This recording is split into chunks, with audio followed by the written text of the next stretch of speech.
Hey guys, welcome back to Sporty Affairs. Today we are going to talk about inaugural match of the Mumbai Indians versus Royal Challengers Bangalore. So Mumbai Indians continued their run of form by not winning the first match since 2012. So Mithilesh, what do you think? What went right for Royal Challengers Bangalore in this match? Royal Challengers Bangalore were not in the game in the first 10 to 12 overs, but after the 12th over, they really started getting into the game. All the bowlers like Jamieson and Harshal Patel, they hit the deck very hard and tried to claim the wickets. So wickets was the one factor which I found that Royal Challengers Bangalore did well to contain Mumbai Indians because Mumbai was looking at a pass score of 180, 190. But because of the strong bowling at the second half of the first innings, that's what pegged Mumbai Indians back. And in the last 2 or 3 overs, I am actually at a loss of words. I don't know what Mumbai Indians were doing.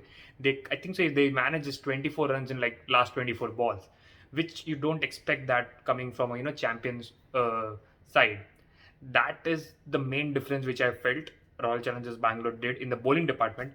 In the batting department, yes, they did, moved some players up and down the ranks, but they had AB de Villiers, and we all know how lethal he is at the end. And he took Boult and Bumrah for cleaners in those last 2 overs. That was the second difference which that was the second difference which Royal Challengers Bangalore did, to actually beat Mumbai Indians. Yeah, so I agree with you that their strategy worked by allowing AB de Villiers to come down the order, and he has specifically a brilliant record against Bumrah. He scored 55 runs in just 23 deliveries in the last IPL against Bumrah. I'm sorry, last several IPLs, and his strike rate against Bumrah is especially 230. So that was a good strategy from Virat Kohli and Royal Challengers Bangalore. Apart from that, the bowling effort from Harshal Patel taking 5 for in the first match in this year of IPL. It was its first 5 for, I will say. And the second thing important is the last over, he just gave away 1 run.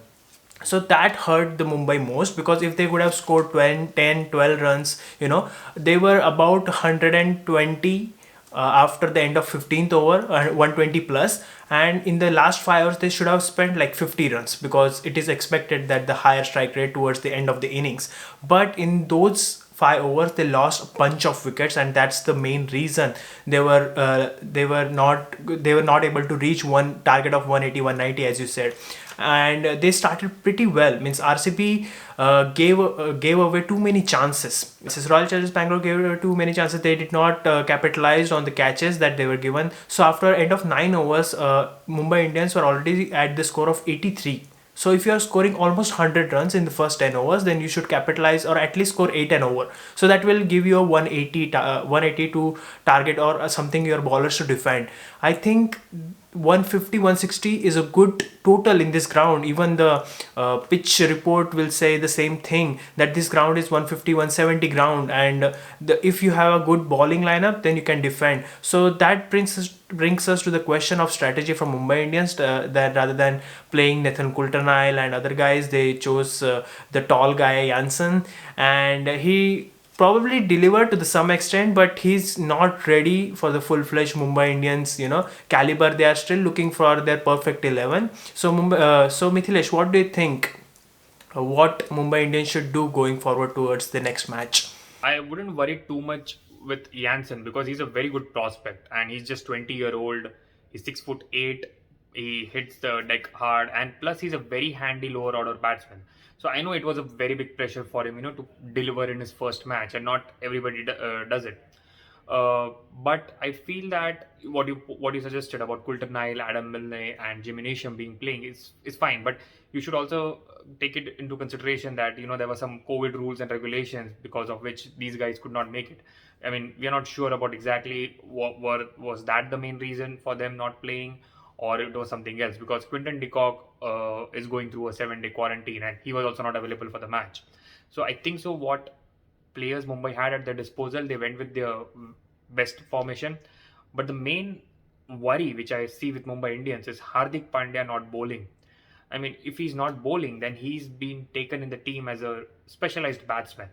So if you have if you have a specialized batsman like Hardik Pandya, I think so he should come little bit up the order to to get the momentum. I know India, sorry, I know Mumbai Indians is a jam-packed batting lineup, but he is not going to bowl. And in the fielding, I saw him throwing an underarm ball to Rohit Sharma. I mean, what was that? If you are on the ground, you should at least field. If your shoulder is having a problem, just get out of the ground and have a substitute fielder.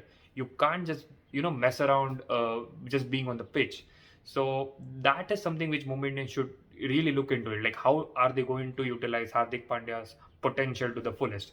Because if we saw in the 15th over, Mumbai were 120, and they had Pandya, they had Pollard, they had Krunal Pandya in, and they still couldn't even manage 50 runs in the last 5 overs. So that speaks volumes about how are these guys going to play in the future, because we saw Pollard not bowling at all in the 2019 and 2018 edition. In the last edition, yes, he bowled about 21 overs or so.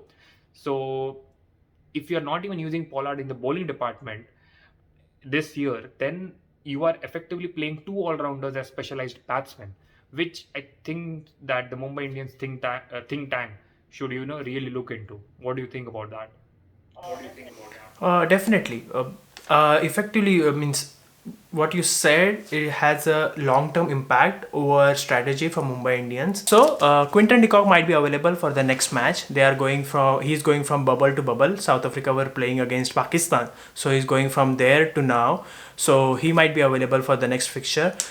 In terms of Mumbai Indians, they were the losing team. They are not traveling anywhere. So in this year, this edition of IPL, no team is going to have a home match, and everyone is going to play on the different venue than the home, because no one team should get advantage of that. So the next match, Mumbai Indians are going to play on the same venue against KKR, and RCB again going to be on the same ground against Sunrisers Hyderabad. So the one important point that I noticed in this match is that effective use of the slower deliveries by Harshal Patel towards the end of the innings. When the bowlers were at the crease, bowlers such as Bumrah and other guys who are batting, so he bowled a slow ball, or generally what Indian bowlers are doing, like Shardul Thakur, that back of the hand slower balls. So that might be already tricked the batsman that the slower ball is coming. But Harshal Patel trying a different thing, cross seam balls and the straight balls, Yorker delivery with slow pace. So those are getting effective. Even Ishan Kishan got LBW on that delivery. It was a good review by Virat Kohli, which is rare because most of the times he believes in the bowler and the review doesn't come out right. So Mithilesh, what do you think Mumbai Indians should improve going forward towards the KKR match? Yeah, so in the KKR match, I think Mumbai Indians should play with the same squad to just get the fluidity in the early part of this tournament. Because if they mix and match, and if they remove few players, right, it kind of affects their rhythm. It also affects their mentality to come back into the team. So they should play with the same team, I feel, provided Hardik Pandya is fit. I mean, his shoulder needs to be accessed. His shoulder needs to be looked after very well. And if he's a liability, then I don't think Mumbai Indians should play him, because as it is, he's in the team as a specialized batsman.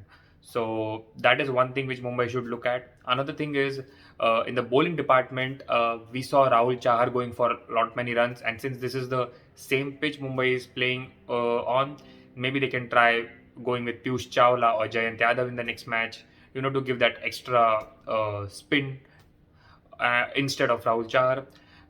In the bowling department, I think Mumbai did fairly well because of the explosive RCB team there is. They kind of, took the match until the last over. So they still have that mentality going on to not give up. And that was good to see.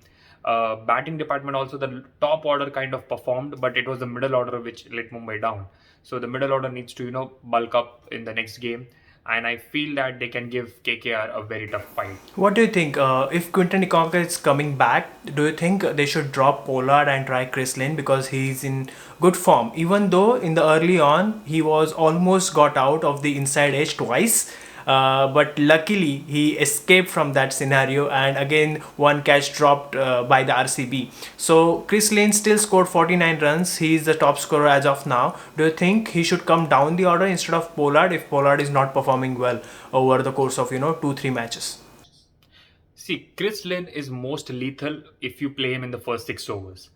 And same goes for Quinton de Kock. So if both of them are in the team, then they should open, according to me, because it also gives us a left and right hand combination. And Rohit Sharma can come at number 3. But Rohit Sharma already said that he's going to open in this IPL. So if Quinton de Kock comes back, I think so he should open with Rohit Sharma, and Chris Lynn can come one down. But what happens is, if you don't have Pollard in the team, that is currently I feel fine with me. But if you want him to bowl in the next game, then Pollard should play. And I would say that don't get Quinton de Kock immediately in the team in the next game. Persist with Chris Lynn, persist with Yanko Jan, persist with Chris Lynn, and persist with Marco Jansen for the next game at least, and see how the team performs. Because I mean, Mumbai Indians is known to come back after a loss, and they have lost, I guess, last 8 years IPL's first match.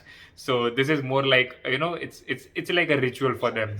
So that's why I mean, so once this team gets into this winning mentality zone, then then you can tweak and you can figure out your best combination.